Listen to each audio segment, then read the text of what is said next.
Joey Reese and Pickle Fruit Shop. Get yourself a pickle. Get yourself a boot. Joey Reese and Pickle Fruit Shop. Pickle time is happening. Part 2. Hot Shots Part 2. Dukes. Part Dukes. Part Dukes of Hazzard. Did we talk about this, the recap with you and Nate? Did we talk about the Dukes of Hazzard movie? Is it No. good? It's not. I wouldn't think. Okay, that's the recap. One thing that I heard on the thing with you and Nate Yep. was I avoid I don't have deep conversations with you. What are you talking about? God, no. You said that to Nate. No. Okay, so sometimes when we get into the political weeds, you're just like, I'm out. I am done. And Nate is like, yeah, let's talk about this. That's all. He wants to talk the about difference. You know the difference, and maybe you won't like this answer. Okay, I'm ready. But here's the thing. When I listen to you and Nate talk about deep things, you're not, how's the way to put this? Like when we talk, You're not a dick, Reese. You're nice. no, it's like when we talk about things, you say things like all Trump people, all this, all that, all Republicans, all of this. And so as your friend, as your boy, I don't treat you like that when I speak of Democrats, of liberal. You know what I mean? No, you don't. And this is admirable. Like I've noticed this in the past couple weeks. Like you don't speak in absolutes. Like you will just be like, okay, that is what you're saying is like this is this and this is that. And like you don't do that. And I appreciate that. Yeah. And so that's what I think. Like when you and Nate, because I think in your subconscious, even in your conscious, you know that Nate would like, he's on your side of the aisle, if you want to say it in those political terms. Like Nate votes more liberal, Nate votes more like that.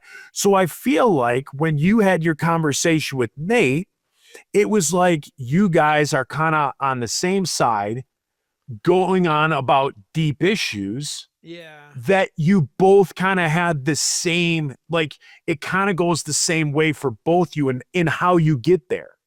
I Whereas feel for like me, I could let my guard down a little bit. And Yeah, with I get defensive.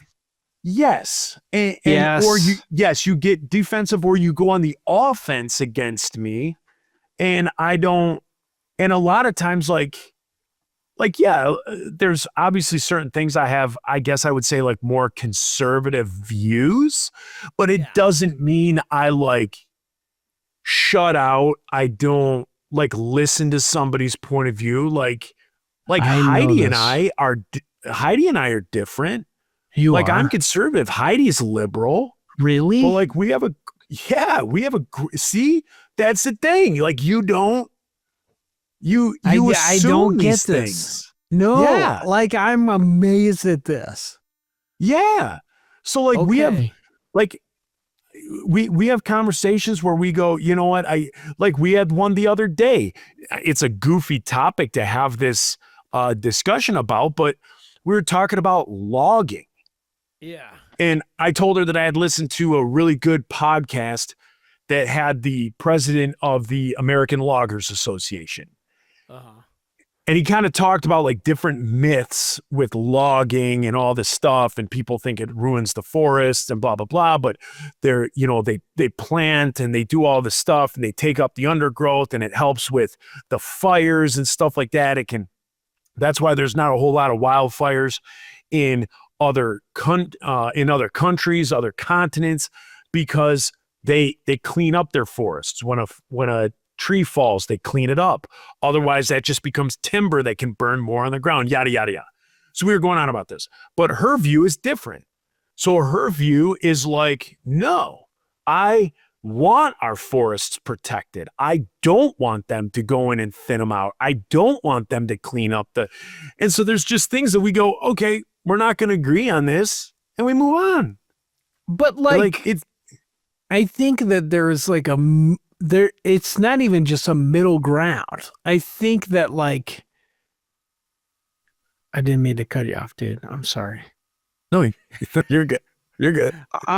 Like about I'm the listening. logging, like Democrats are just like, don't do what the Lorax told you not to do. Like, don't destroy all the things. And I think that like conservatives are just like, why can't you cut down trees? And like the liberals are like, because there will be none left. And there's somewhere in the middle where you're not just like strip mining everything, and you're still getting the benefit of the earth without destroying it, that we're not right. getting And to. so I think what you just said is what most people think it is.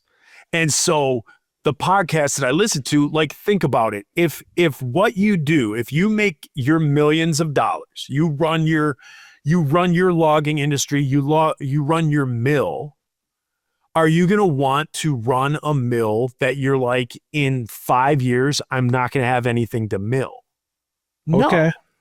So you constantly replenish, and you have guidelines as to what you can cut down, what you can take, how much you can take a year from where, and it works out to where forests aren't. It's not going to be like a prairie when you're done with it.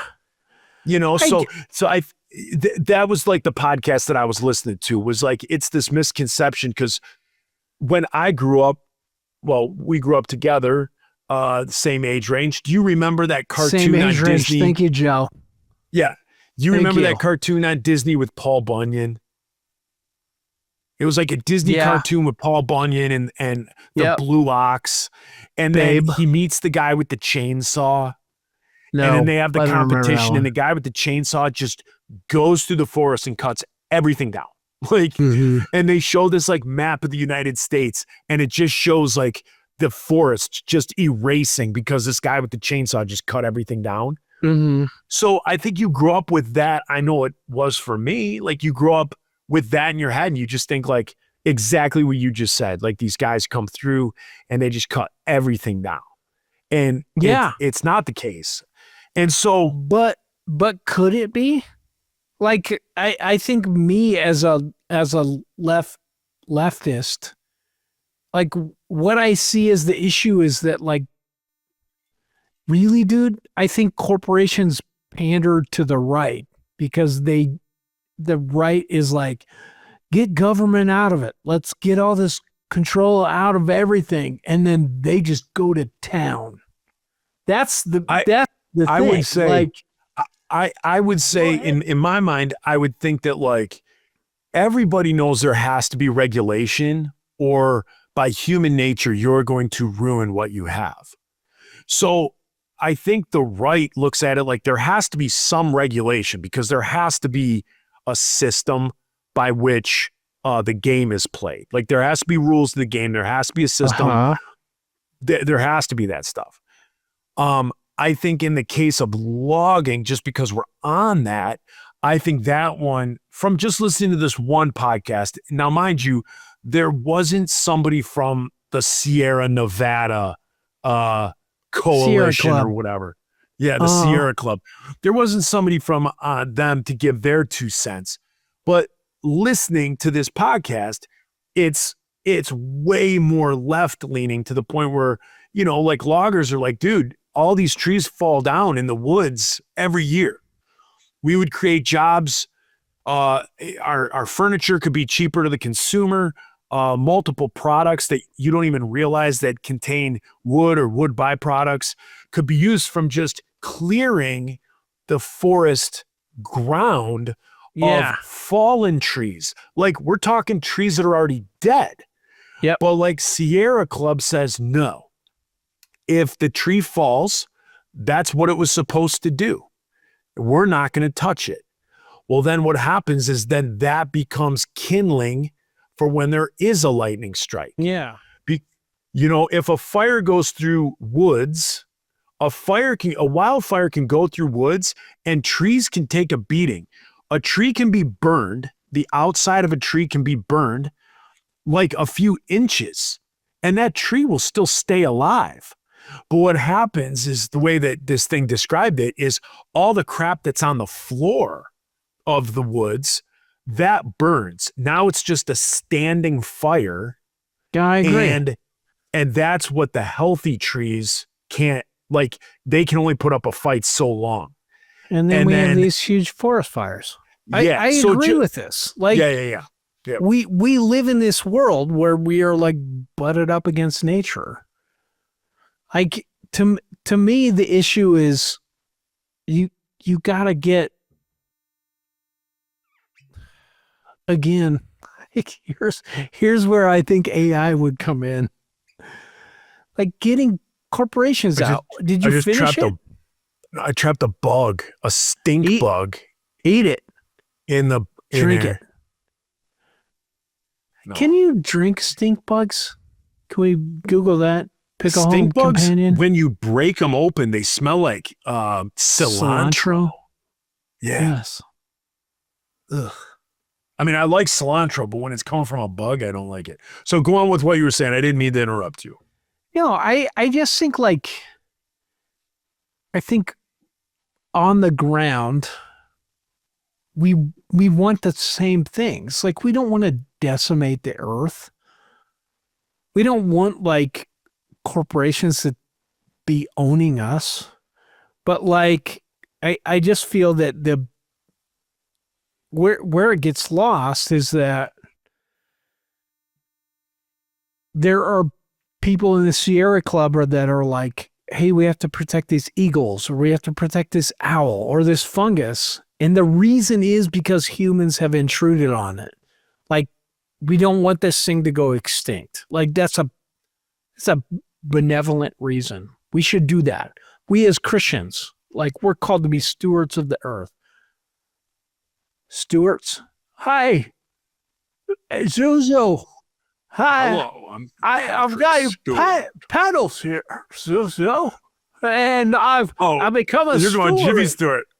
You're doing Jimmy Stewart. I thought you were doing Patrick Stewart. Patrick Stewart of the earth. I need you to hey, number one, if he could just hit us into warp. Okay. But, ridiculous speed. It'd be ridiculous if you could just hit ridiculous speed. I need a Bert. Ernie, are you listening? But I think on the ground, we want the same thing. Like, nobody wants an entire species of owl to be wiped off the earth. But, like, these things happen because humans are moving in, because we are, like, using pesticides, or we, like, eagles, bald eagles, like, it's a thing. We're Americans. We don't want them to become extinct. But, like, it happened because we were using DDT. We're using these pesticides. We're like, yeah, we'll kill some bugs and then we can make more profit and get more crops. And even, like, my father-in-law, who was using this stuff, like, on his field, so he gets more alfalfa, it's killing eagles. Like, it had to stop. We can find a better way. It's just going to cost money. And, like, that's not our thing. Yeah. Like, this should be everybody's concern. How do we not kill eagles, but we also not kill farmers? I think, again, I'm relating it to the one podcast that I listened to. I haven't gone and studied this on my own. But from this, whatever, hour and a half podcast that I listened to, it was saying that, like, you've heard this, the analogy or the metaphor, whatever it is, of, like, the pendulum swinging.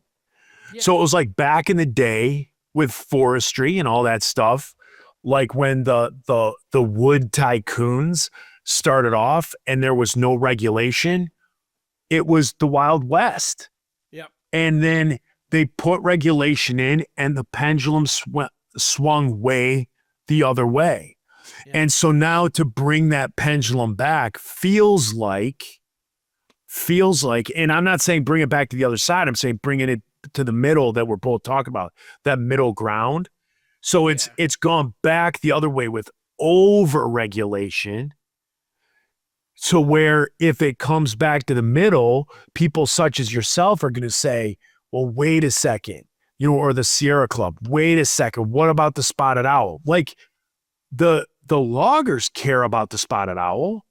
The loggers aren't these city folk that don't want there to be any woods ever again, that want it to be all concrete and shopping malls. I know, but that is also like the picture that gets painted. It's not a logger.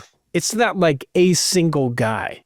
It's a corporation. Right. It's Boise Cascade or, whoever's just gutting the forest to make wood so they can build the new tract of Ryan Homes. It's that is what liberals are like. Hold the fuck up. Like, stop a little bit. Like, if it's some guy in Montana, it's like, I'm thinning trees and we're checking to see if there's owls. Perfect. Yeah, Sweet. But it's the person who is contributing to urban sprawl and moving subdivisions further out.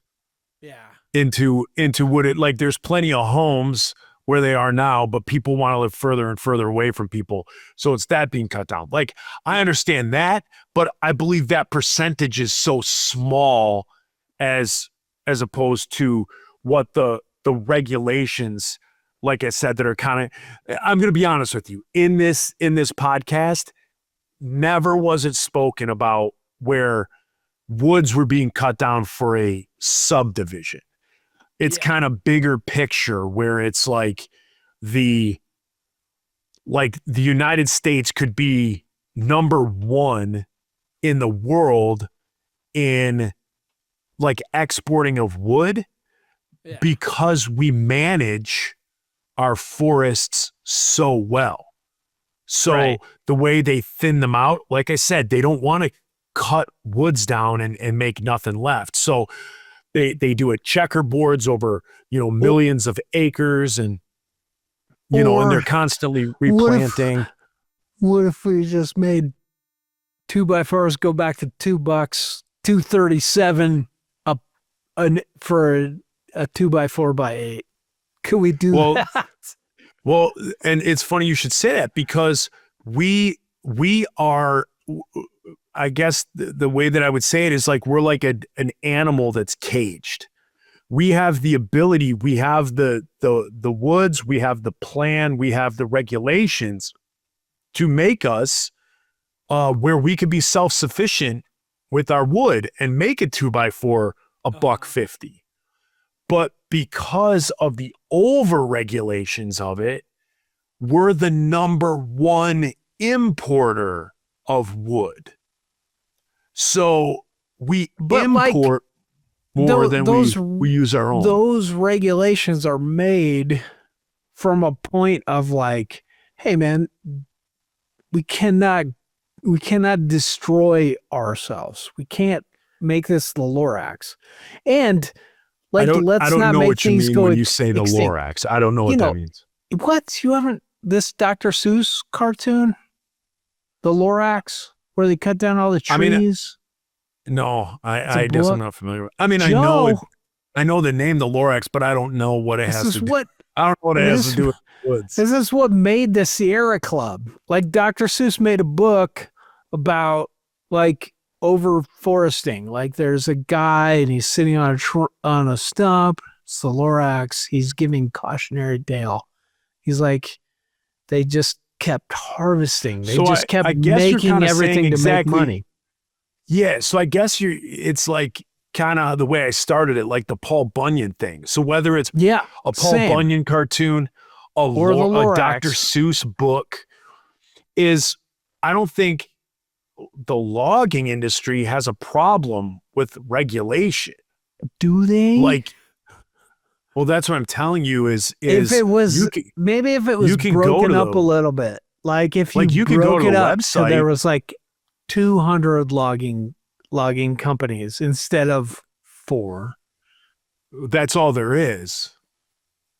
Like, because they've all gone out of business. Right. So like but there used to be like 250 up. across the country. Mhm. And now there's like 4 small ones because they can't work.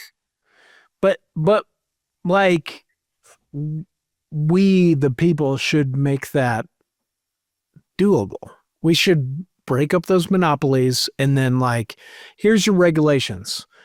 These species are endangered. You cannot disturb this habitat. Like don't get near this. I think this that is the salamander. regulation that they have. Right. But like make it easy, make it doable, make it profitable, and then like allow and- small businesses to do it. Yeah, I think that's what Do that. that's what I guess I'm not making my point is I'm with you. that would be the happy medium. Can we agree on that? What you just said would be the happy medium. So the pendulum used to be over here where people just, you know, the companies back in the 20s and the teens just ripped through forests. And then it Yes. swung this way and it went past that middle. And then it went even further to where it's like you can't even take trees that have fallen down on their own. And all these, you know, all of that, like, I'll say over-regulation. And again, I don't have a horse in the fight. It was an interesting podcast that I listened to, right? All I'm trying to do is defend something that I don't know the ins and outs of. It's just what I listened to in this one podcast. So then you have a horse in the fight. It's your country. Like it's not your means of survival. But like if you go to Yellowstone in 20 years and it's not there, you're going to be bummed. But I think that's the misconception. Like, I guess it's weird because I listened to this show and I listened to this guy, and then listening to you is they're not the same. Like they're not at all the same.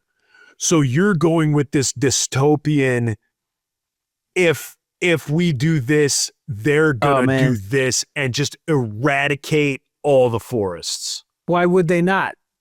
They can make Because profit. they don't want to. Because they don't Who want doesn't? to. So, Who doesn't? oh my gosh. Like you and I don't, but like there's how many corporations running this thing? And there's somebody up at the top that's like, hey dude, if we don't make a profit this quarter, we're gonna have, you know, like it's So against how do the we- law. So how do we come back to the middle? If I'm explaining to you how we can come back to the middle, So but that just immediately gets shot down.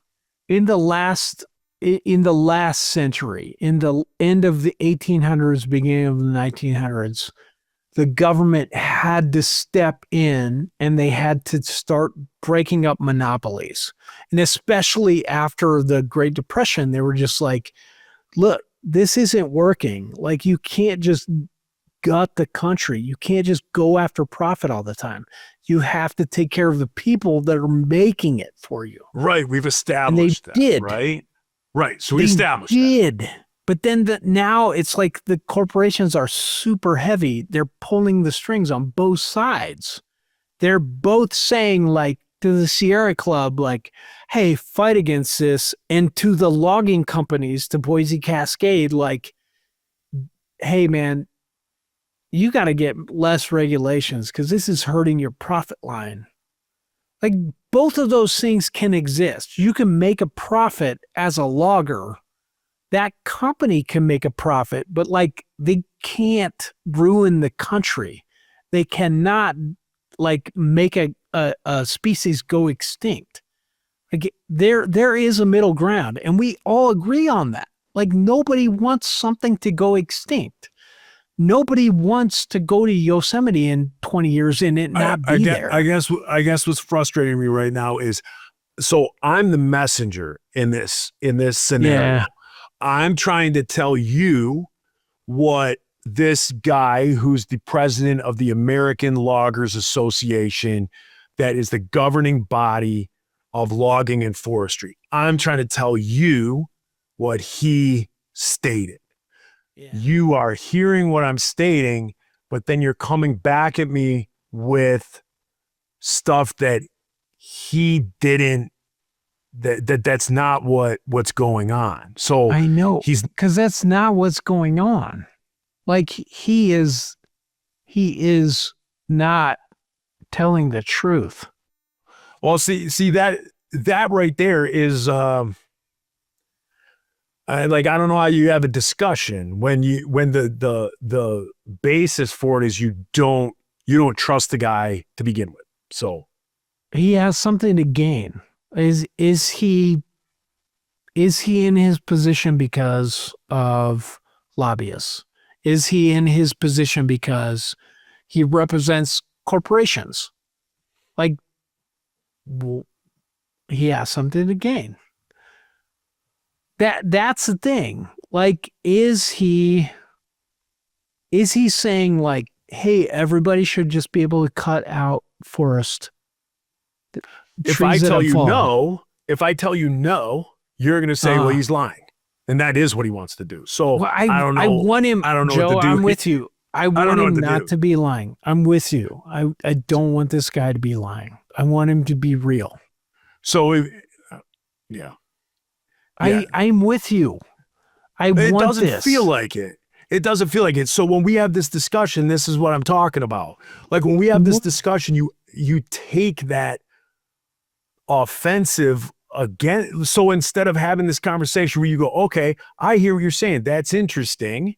Maybe there is this middle ground. You immediately say, no, he's lying. Let's take him for his word. Let's say, let's take it for his word and say, you know what? He does want regulation. He does want, 10% of a forest can be cut down over 10 years. Yes. Like those types of things. And then you can't touch that area for another, 30 years because it takes 50 years of growth to like build. So they I'm have to on pick and board. choose. What's that? I am on board with that. Yeah, so like if they pick and choose over millions of acres, like a checkerboard, and what they're going to do, and again, taking off the bottom, I'm regurgitating to you like what he said. Like I said, I don't work for the company. I thought what he said was very interesting, and then due to the over-regulation, it handcuffs them as to how we can succeed as a country and have a $1.50 2x4. But we have to import tons of timber from South America and from Canada. Yeah. Mostly So we have to import tons of it. And nobody's complaining about nobody in Canada is complaining. And they're doing the same thing that the United States sounds like they want. Like exactly what Canada's doing.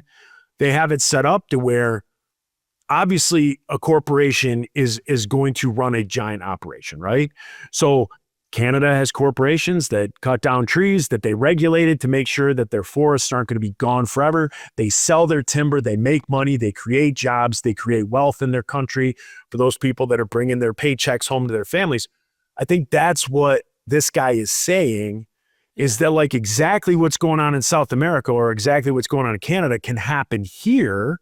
And then we can be the ones exporting and making money off of our exports when our exports would only be a fraction of what would be being cut down. All right, Joe, I 100% want to believe this guy. When you woke up this morning, did you think that you would have an argument on logging? No, No, neither did I. And it's not an argument so much as like we get animated. I still love you. No, same. I'm not arguing with you. I just like I want us to find common ground, Joe. I want you to see that like me being a leftist is because I'm compassionate. And you do. And what I want to see is you being to the right is also because you're compassionate.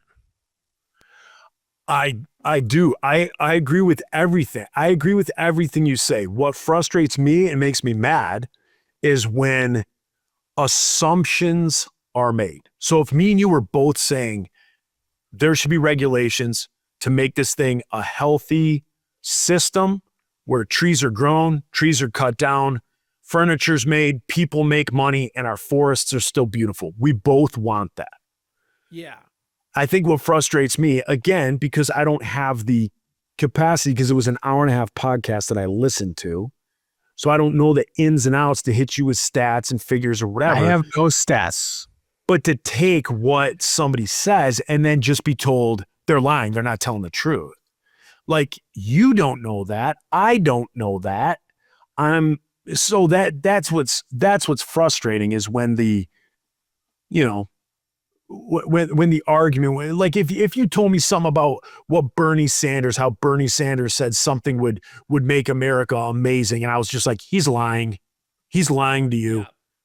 And you're like, well, no, he hit me with these facts and these you know, percentages and statistics. And Joe, I'm just like, I didn't no, even he's listen lying to the podcast. I don't know anything.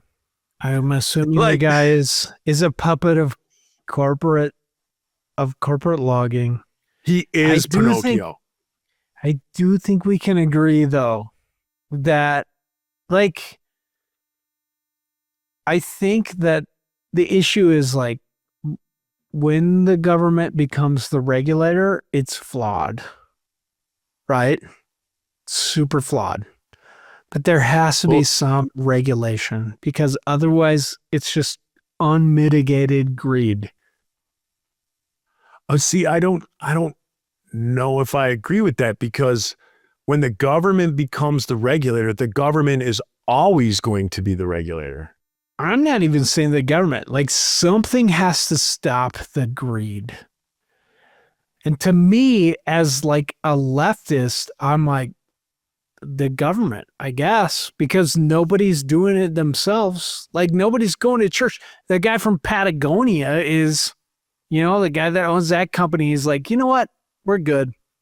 We're just gonna give back to people. We're gonna make people in our company like rich for all the good they made, and we'll give everybody a lifetime warranty and stuff. Like, that guy, he's fine. He doesn't need regulation. Like, the other guys probably do. They're just taking advantage of people. They need, like, something has to stop it. And it's not people's inner voice. But you contradict yourself when you say we can't let the government get involved, but there has to be regulations, and that has to be the government. No, I just don't know what else it could be. Nothing. That is the answer. It's not working. Well, like, government nothing agencies doesn't work. Nobody stops agencies and be like, are oh shit, the agencies that slavery's provide wrong. Think about it, regulations. Dude, we owned black people for 200 years, and the government had to step in and be like, this is wrong. At one point, I know. The whole economy of the South. You're contradicting yourself, because I don't understand people. What you're saying then. No, like, I'm yes, just saying, the government like, has to step in and regulate. It's the best thing we have. Like, people aren't getting filled with the Holy Spirit. People in the 1800s weren't just like, I mean, some people were. I'm not saying that. But generally, people in the 1800s weren't like, slavery's wrong. I'm going to free them. Like, even Thomas Jefferson was like, slavery is wrong, but I can't afford to free them. It's just like, somebody has to stop it. Somebody has to be the conscience. Right. And so, like, I get the government is flawed, but like, who else is doing it? Jesus because isn't. no one else can church isn't. except the government. Right. I agree with this. Government Yeah. intervention. We have to all work together and make this government intervention be like a democratic process. Yeah. Dude, I'm so confused as to what you're talking about. This is it. You're like, we can't trust the government. Government can't be involved in stuff. No, that's I But think there what, has to be regulations by the government. Like, No. okay. I feel all like right. most people on the right are just like the government is bad. My brother-in-law, my ex-brother-in-law, he's still a wonderful person. He's awesome. Great guy. He just like espouses all government intervention. Like his son is he has like a rare trisomy of and is like going to be hospitalized. Like he needs care around the clock, gets Medicaid, gets all this help. Like, but he's just like, government can't. I don't want the government in my business. They just ruin things. Like, you're in a democracy. You should be the government. What are they ruining? You take all this money, you get Medicaid, they're helping you. If you don't like it, let's make it better. Anyway. I'm sorry, dude. I'm lost, buddy. I'm lost. I'm trying to say I love you, Joe. I love you too. It's just logging. Ladies and gentlemen, logging. Drinking. Do you remember the Ren and Stimpy log? It's big, it's heavy, it's wood. It's better It's than bad. log. It's good. It's big, it's heavy, it's wood. It's log. It's better than bad. It's good. Everyone needs a log. Come on and get your log. By Blammo. I love it. That guy went to jail for touching kids. Yeah. What was his name? Did it start with a B? Baxia? No. But Hey Siri, who created Ren and Stimpy? John Crickfalusi. and that guy went? Yeah, but he's Canadian, so it doesn't count. Americans, you're off the hook. Oh. Did John was K. that the guy? Remember his like John K. And that's how he spelled it in sign language. No. But the guy who created Ren and Stimpy went to jail for pedophilia? Hey Google, did John K. from Ren and Stimpy go to jail for pedophilia? Sorry, I didn't understand. Let's ask Siri again. Hey Siri, did John K. from Ren and Stimpy fame go to jail for pedophilia?